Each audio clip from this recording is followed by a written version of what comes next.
کوئی ساتھی نہ جائے، میں آپ کا زیادہ ٹائم نہیں لینا چاہتا۔ 3 اشعار عظمت قرآن کے حوالے سے سماعت فرمائیے، محبت سے کہہ دیجئے سبحان اللہ۔ شاعر لکھتے ہیں کہ دو جہاں کے شہنشاہ کا پیارا پیارا ہے کلام، جو پڑھے قرآن اس کا ہے بڑا اونچا مقام۔ دو جہاں کے شہنشاہ کا پیارا پیارا ہے کلام، جو پڑھے قرآن اس کا ہے بڑا اونچا مقام۔ دو جہاں کے شہنشاہ کا پیارا پیارا ہے کلام، جو پڑھے قرآن اس کا ہے بڑا اونچا مقام۔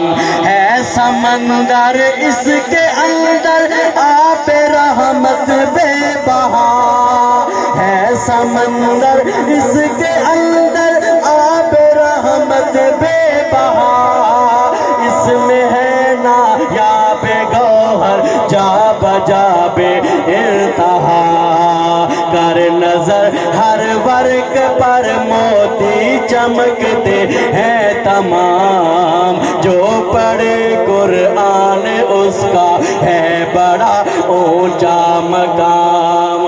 اور جس کا بچہ اس جہاں میں حافظ قرآن ہے، سبحان اللہ، اللہ پاک ہم سب کی اولاد کو حافظ قرآن بنائے۔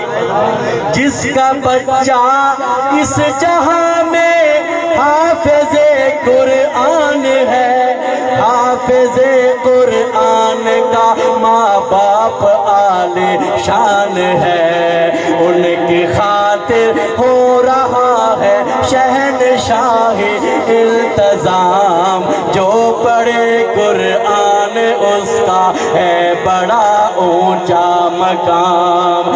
جو بھی اس قرآن کا ایک حرف پڑھتا ہے جناب، بالیقین 10 نیکیوں کا اس کو ملتا ہے ثواب، یہ ہمیں فرما گئے ہیں سید خیر الانام، جو پڑھے قرآن اس کا ہے بڑا اونچا مقام۔ دو جہاں کے شہنشاہ کا پیارا پیارا ہے کلام، جو پڑھے قرآن اس کا ہے بڑا اونچا مقام۔ ایمان والے ہو، کلام بہت لمبا ہے، اختصار کے ساتھ آخری شعر سماعت کیجئے۔ یہ کلام لکھا ہے شاعر اسلام محترم جناب عبدالکریم خاکی صاحب ملتان والے، سب کہہ دے رحمت اللہ علیہ۔ انہوں نے لکھا ہے، اللہ تعالی ہم سب کو قرآن کی تلاوت کرنے کی توفیق عطا فرمائے۔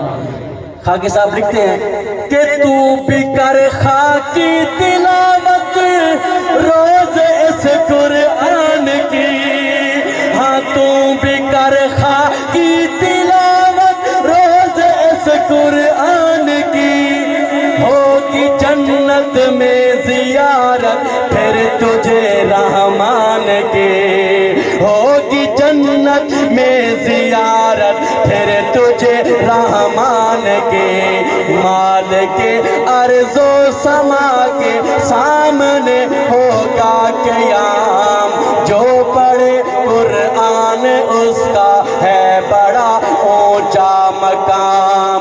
دو جہاں کے شہنشاہ کا پیار